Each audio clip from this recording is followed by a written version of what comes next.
La legisladora Patricia Mendoza, miembro de la Comisión Multipartidista, ha manifestado que su bancada presentó un proyecto de ley que abarca los temas tratados en la consulta popular, considerándola innecesaria y cuestionando el gasto de 60 millones de dólares que implicó.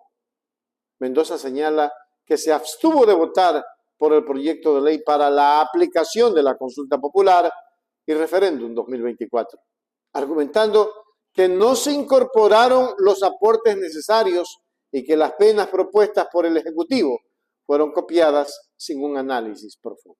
Vamos a mirar. De ley orgánica para la aplicación de la consulta popular y referéndum del 21 de abril del 2024.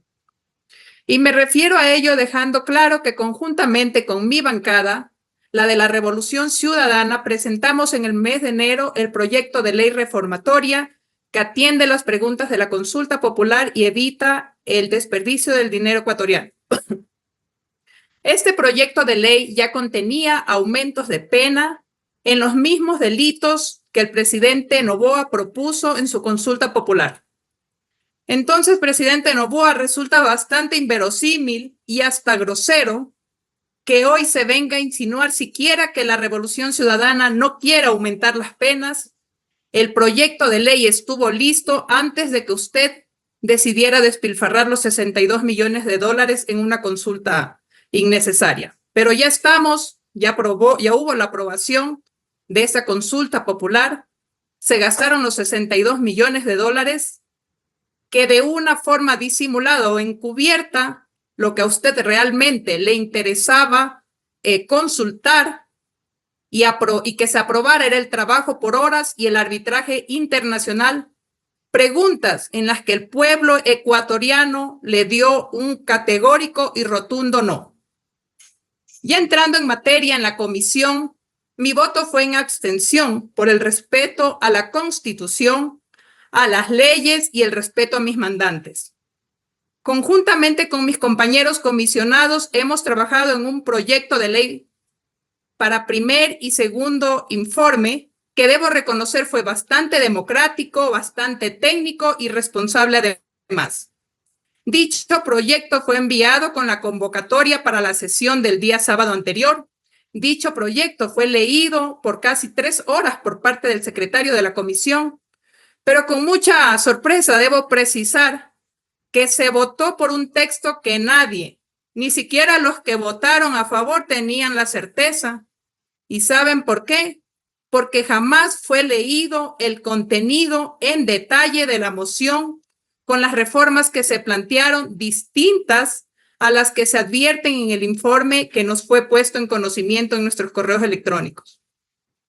Los asambleístas de esta comisión ocasional lo saben y están conscientes de lo que hicieron. Razones, ellos sabrán explicarlas, pero para las coincidencias en Pascuales, todo se dio después que rodó en redes sociales el boletín que posteó en ese momento el presidente Noboa. Así no deben hacerse las cosas. Ustedes eran mayoría en la comisión, al menos se debió leer el informe por el que votaron, al menos por delicadeza y respeto a los ecuatorianos.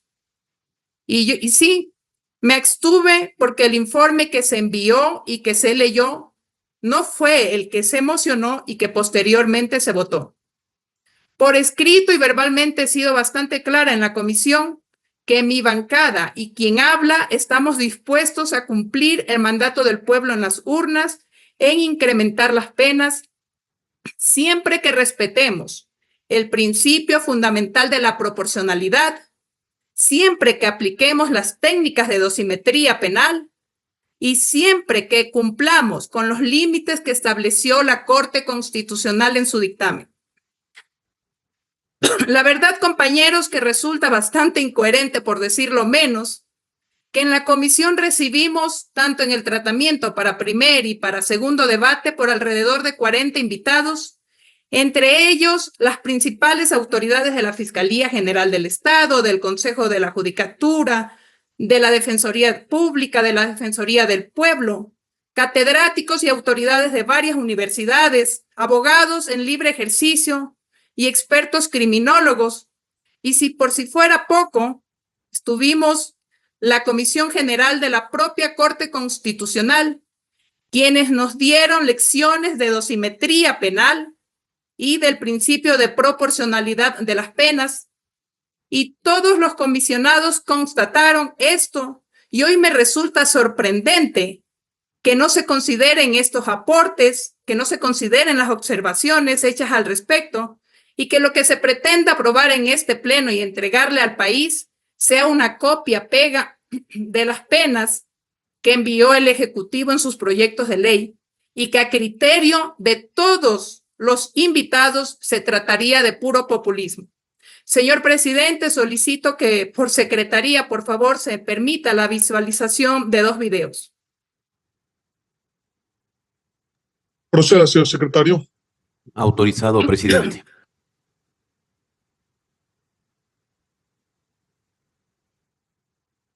Cuando evaluó esta pregunta, hizo un recordatorio tanto para el presidente de la República como para la Asamblea Nacional. Y dentro del recordatorio que la Corte Constitucional incorporó en su análisis, estableció que tanto el presidente como la Asamblea deberán considerar el principio de estricta legalidad, el principio de configuración legislativa y el principio de proporcionalidad.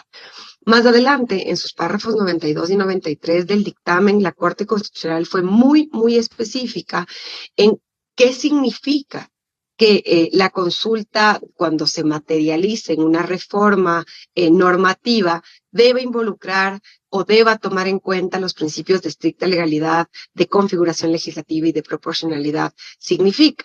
Y en ese sentido, los párrafos 92 y 93 hacen consideraciones para dejar claro que la Asamblea Nacional debe tener mucha cautela a la hora de incorporar estas reformas, pues esto exige una cuidadosa tipificación de las conductas y una medición muy razonable de las consecuencias que éstas podrían generar, lo cual debe reflejarse en una graduación adecuada entre la relación punitiva y los bienes que se encuentran en juego. Es decir, la Corte hizo mucho hincapié en la necesidad de la proporcionalidad con la que se deben tipificar el aumento de las penas que aprobó, por supuesto, el pueblo en las urnas.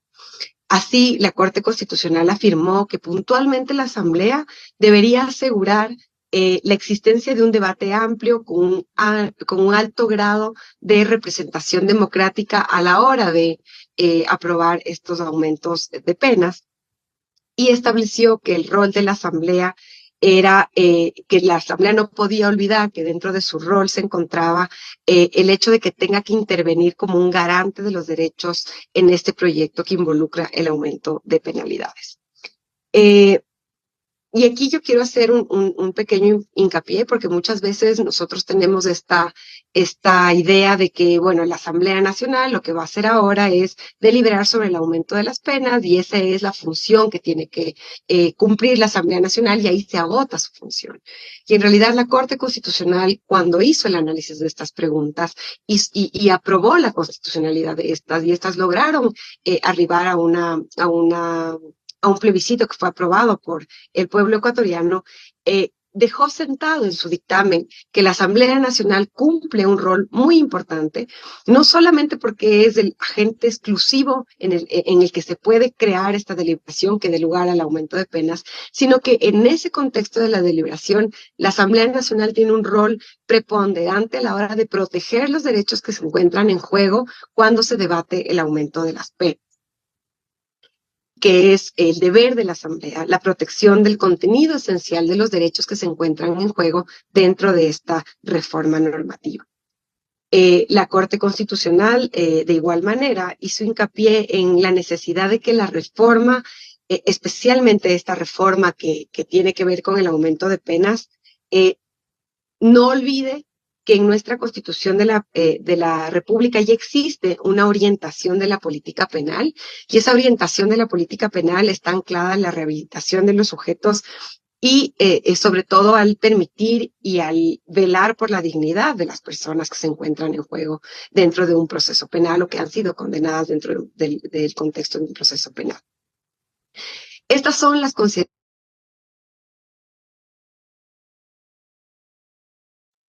Continúa, asambleísta, por favor, le recuerdo que le queda 1 minuto, si es tan amable.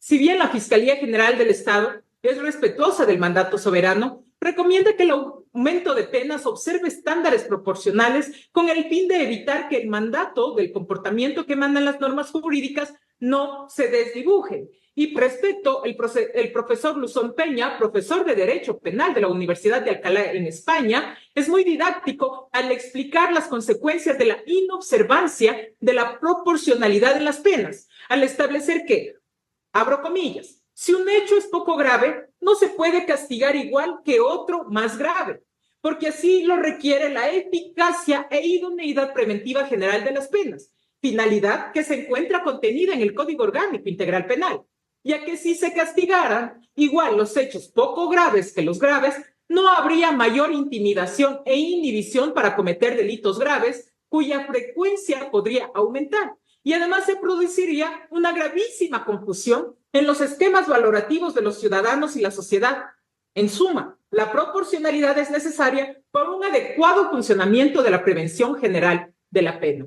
Lo mencionado incluso responde directamente al principio de igualdad, que exige tratar por igual lo igual, pero desigualmente lo desigual. Hemos tenido varias, innumerables reformas que han subido penas, que han cambiado tipos penales, pero vemos con preocupación que la dinámica criminal no ha ido bajando, disminuyendo, sino que ha ido en aumento. Entonces, la reflexión que nos queda acá es, el aumento de penas se está convirtiendo en una política criminal efectiva.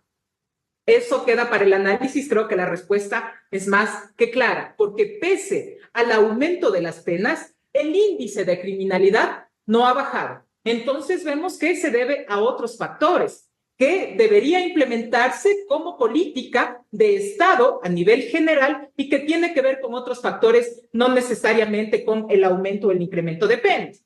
En su declaración, Patricia Mendoza criticó el enfoque del proyecto de ley, calificándolo de mero populismo. La legisladora sostiene que la propuesta carece de un estudio riguroso y solo replica las sanciones planteadas por el Ejecutivo, sin considerar las verdaderas necesidades y contextos del país. Mendoza también subraya la importancia de realizar un análisis exhaustivo para evitar decisiones superficiales y enfatiza la responsabilidad legislativa de abordar los problemas con seriedad y compromiso real hacia los ciudadanos. Increíble. No se olvide, suscríbase a nuestro canal. El canal de la información.